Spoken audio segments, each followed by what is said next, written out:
outside will join one group or another. So we might be able to form a new group, or we'll just break the rules and go for 6 or 7 to a group.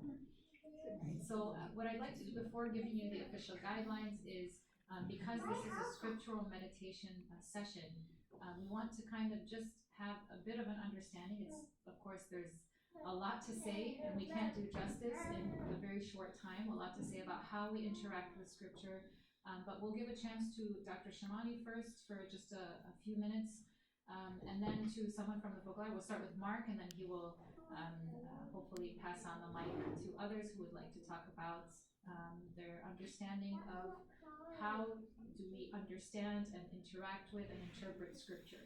All right, so we'll start with Dr. Shomali. Thank you.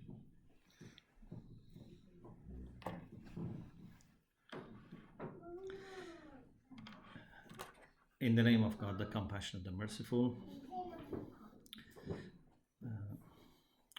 In the morning, I said that the main task that we have is to remember God for our spirituality, our well-being, everything, to remember God.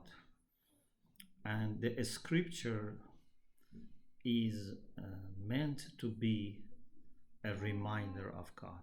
So the Qur'an says about itself that إن هو إلا ذكر للعالمين, or لقد يسرنا القرآن للذكر.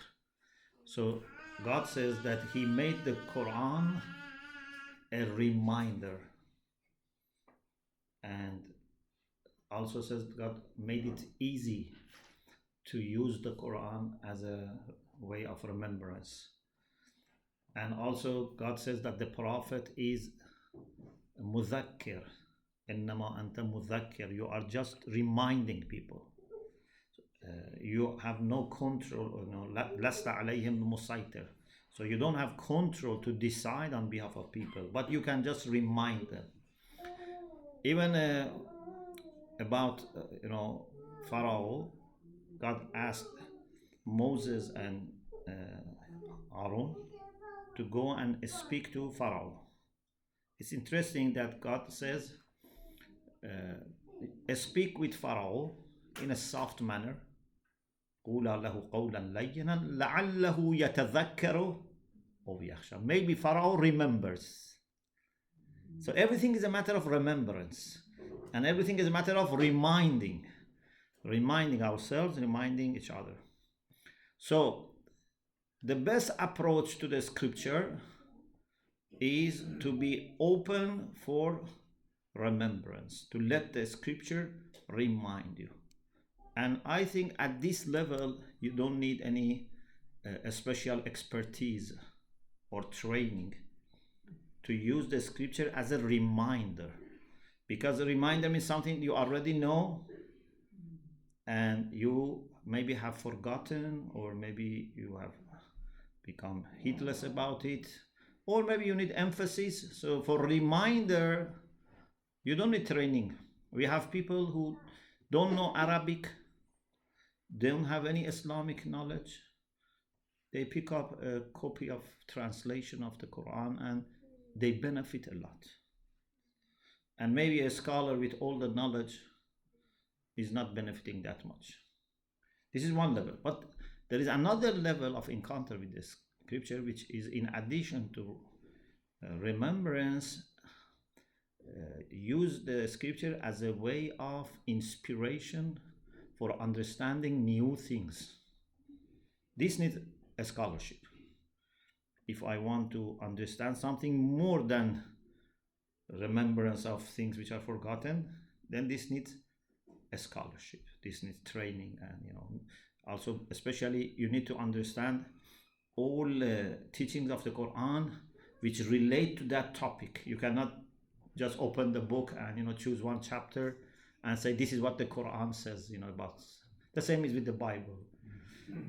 So sometimes people ask me, is it possible for us to understand the Quran, or we need to have a scholar, we need to be studying seminary, etc.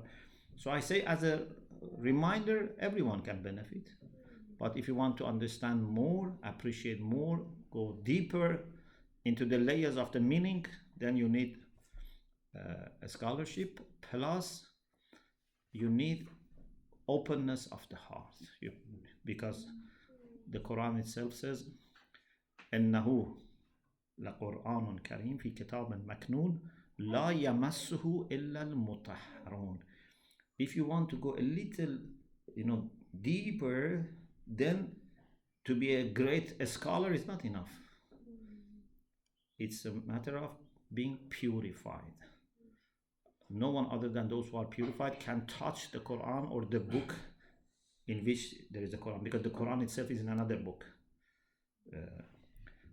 So with openness, with purity, with knowledge, we can go deeper and deeper, and we believe, I'm sure you believe the same about the Bible, that this is an ocean which has no bottom, no matter how much you go deeper.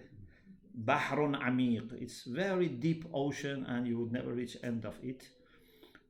There's always something new to explore. And also I have an idea that I believe the Quran actually is used as a channel that every year God sends more light and guidance through the scripture.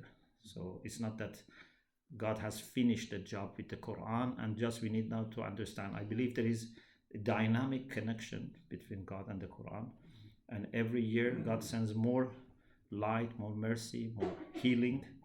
So there is a great chance that we may understand something for our today problems that people in the previous generations didn't understand. Not because we are more clever. No, we are not more clever. But because we are dealing with this problem that they didn't dealt with, and God is now providing us with more guidance. There is no new chapter coming, no new, literal revelation, but more guidance is coming. This is, I think, possible. So now we are going to have some experience of using the text as a reminder, or maybe, to suggest, for example, is it possible to understand this or not? Anything which is more than reminder, we need to check with the scholarship, interpretations, exegesis. But if it is a reminder, then it's okay. So just I think I can mention this much. I pass on mic to you. Yes. Okay. So